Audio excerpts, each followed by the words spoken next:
Kalau uang hasil pinjam dari bank dipakai untuk renovasi rumah, untuk umroh, apa hukumnya? Haram. Jaminan ke bank SKPNS haram. Ustaz Somad tuh bilang haram kan karena dia tak punya SKPNS. Ada SK sih? Ada SK. Pernah tak Ustaz pakai minjam duit ke bank? Enggak. Sekali pun tak pernah, sekali pun tak pernah. Jadi Ustaz beli mobil tuh banyak duit Ustaz cash? Enggak. Pakai duit siapa? Pinjam. Kemana? Amak bank. Mak, ini mau ceramah nih kena hujan, pinjam dulu duit mau beli mobil. Wah angko deh ketek nyusahkan sampai tua. Amak bank, pinjaman lunak tanpa bunga. Amak bank. Apa hukum mewarnai rambut Pak Ustaz? Jangan cabut uban, karena uban itu akan menjadi cahaya pada hari kiamat. Kenapa cahaya dari uban? Karena orang yang melihat uban di cermin, dia langsung ingat tua dan ingat mati. Lalu ketika menengok uban itu bangkit semangat beramal, dia akan mencahaya nanti pada hari kiamat. KPU, kepala penuh uban. Jangan tersinggung lah. Beko tersinggung dituntik lah gara-gara itu. Nah, lalu kemudian bagaimana hukumnya mewarnai rambut ini? Kata Nabi SAW ketika melihat ada seorang yang rambutnya uban semua, kata Nabi, celup rambutnya. Diceluplah pakai henna. Henna kata orang Melayu inai, kata orang Jawa daun pacar. Mas, aku orang golek daun pacar iki. Untuk dipasang, digilinglah daun pacar tadi, lalu dipasangkan ke rambut pakai sisir. Setelah pasang diikat pakai kain, besok pagi bangun warnanya pun warna anak fang, pirang, boleh. Jannibus sawat, jangan pakai warna hitam. Kenapa dilarang pakai warna hitam? Karena warna hitam menipu. Dulu orang nikah tidak pakai kartu kelahiran, tak ada akte, tak ada KTP. Jadi dilihat dari rambutnya. Waktu meminang rambut hitam semua. Seminggu sesudah pernikahan pangkalnya putih semua. Tak boleh. Nah, tapi kalau tidak ada unsur menipu boleh. Karena waktu perang pasukan itu hitam rambutnya waktu perang. Supaya apa? Supaya musuh menengok. Tentara Nabi Muhammad kok anak muda sadoh. Padahal orang tua yang dicelup rambutnya hitam. Jadi kalau ada unsur tipu tak boleh, haram. Ustadz, ada saudara saya, dia seorang akhwat. Dulu sebelum dia hijrah, dia berjanji dengan mantan pacar dia untuk menikah dengan mantan pacar dia. Tapi saat ini dia bilang rasa bagaimana? Saat ini dia hilang rasa. Hilang rasa kok kobe. Kobe bahasa Indonesianya kesemutan. Bagaimana dengan saudara saya itu Ustaz? Apakah dia berdosa? Menikah itu adalah karena ikut sunnah Nabi. Man tazawwaja, siapa yang menikah, faqad istakmala nisfal iman, maka engkau sudah menyempurnakan setengah iman. Kalian yang laki-laki kalau suka sama perempuan, kalian ta'aruf dulu, mengenali sifat-sifatnya. Tapi bukan berdua-dua, kenali. Setelah itu lalu baru kemudian khitbah. Khitbah itu artinya diboking dulu.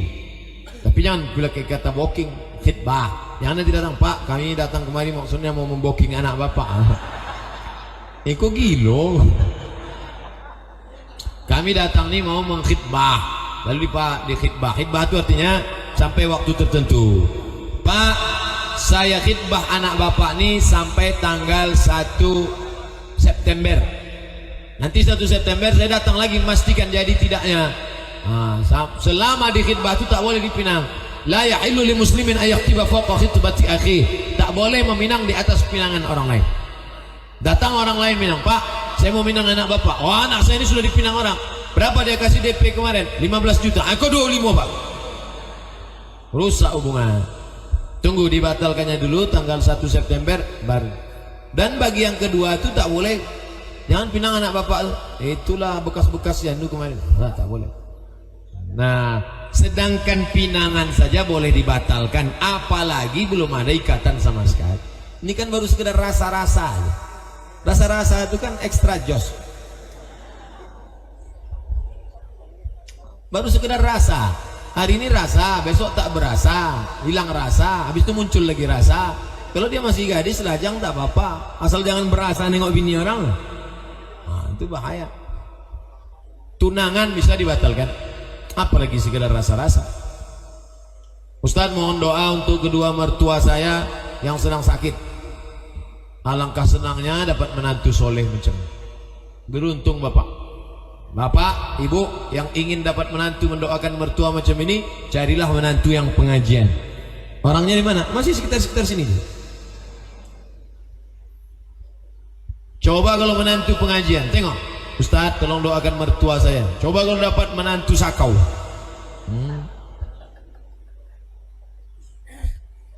Ustadz, di keluarga saya ada orang masih merayakan Imlek karena mereka beragama Buddha. Apakah boleh kita mendatangi rumah mereka saat Imlek?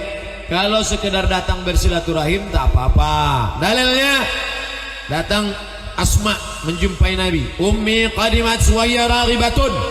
Mak saya non muslim, tak seagama. Dia datang mau menyambung silaturahim. Boleh, kata Nabi siliha. Tapi kalau ritualnya, ritual agamanya tak boleh. Wala ana abidun ma'abadtum wala antum abiduna ma'abud lakum dinukum. Lewatkan hari ritual beberapa hari, bilang aku belum bisa datang karena kesibukan. Habis itu datang, makan, minum, bawa makanan nasi bungkus. Karena khawatir kita nasi dia ada gulai anjing, sup babi sini, goreng cingku, bakwan ciga.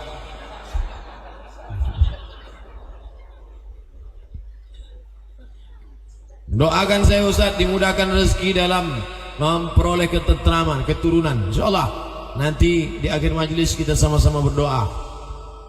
Gimana pendapat Ustaz mengenai remaja yang berteman akrab dengan lawan jenis?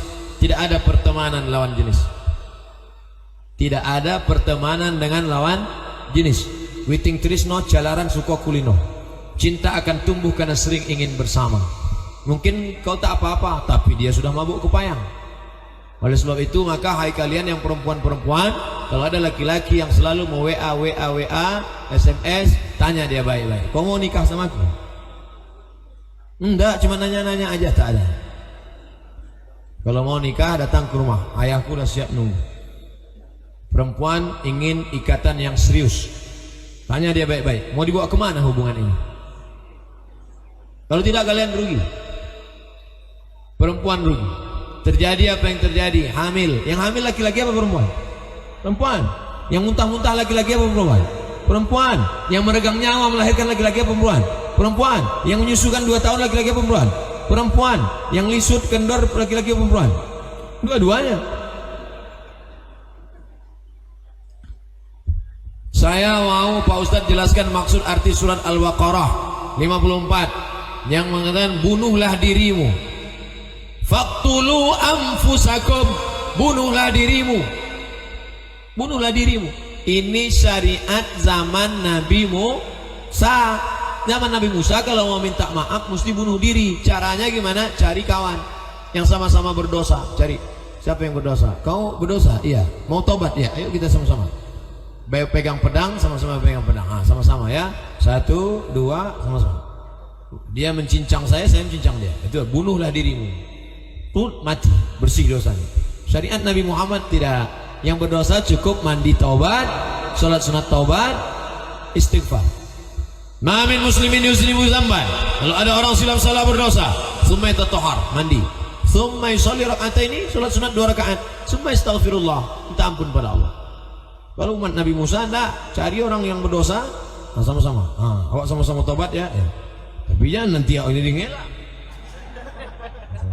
C2 3 mati. Itu maknanya. Fatubu fa waqtulu anfusakum zalikum khairul lakum inda bariikum fataba alaikum. Itu lebih baik bagi kamu di sisi Tuhanmu. Fataba alaikum. Allah menerima taubat kamu. Saya ingin tanya di luar topik Pak Ustaz. Memang semua tadi di luar topik. Begini Pak Ustaz, Apa hukumnya anak perempuan dinikahkan oleh abang kandungnya, tapi saat anak perempuan itu belum lahir, ayahnya sering mengucapkan talak kepada ibunya? Ini abang kandung, ya. Sebelum adik perempuan ini lahir, ya. Ini abang kandung, ini adik perempuan. Sebelum lahir, ibu sama ayah ini asik berkelahi. Kuceraikan kau, kuceraikan kau, kuceraikan kau, kuceraikan kau. Berarti mereka sudah cerai. Kalau dia sudah cerai, balik lagi. Apakah abang kandung ini bisa jadi wali? Ya, karena mereka saudara seibu seayah. Tapi kalau sudah talak 3, lalu tetap tidak pisah, maka berarti anak ini hasil zina. Maka hasil zina tak ada hubungan nasab. Itulah makanya dibuatkan kursus pranikah. Tolong buatkan kursus pranikah supaya anak-anak muda ini tahu talak 1, talak 2, talak 3. Dia manual satu, bukan metik. Banyak orang kini tolak kok metik. Talak 100. Talak yang diucapkan lebih dari 3 jatuhnya 3. Talak yang diucapkan satu majelis lebih dari 3 jatuhnya 3. Talak 1 yang diucapkan berturut-turut jatuhnya 3. Kujatuhkan engkau talak 1, kutalak engkau, kutalak engkau, kutalak engkau, itu jatuh talak 3. Kujatuhkan engkau sebanyak buih di pantai, pasir di lautan, sebanyak bintang di langit, itu jatuhnya talak 3. Kalau sudah jatuh talak 3, tidak boleh nikah hatta tankiha zaujan ghairah, sampai perempuan itu nikah dengan laki-laki lain. Hati-hati, ini banyak orang tak betul.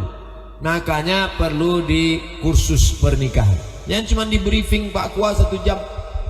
Ini mempelai laki-laki, mempelai perempuan 1 jam. Itu pun selama 1 jam asik lo ketawa.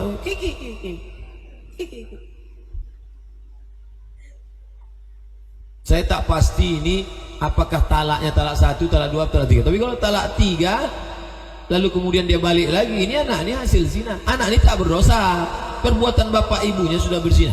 Hati-hati, jangan sampai berzina gara-gara salah talak.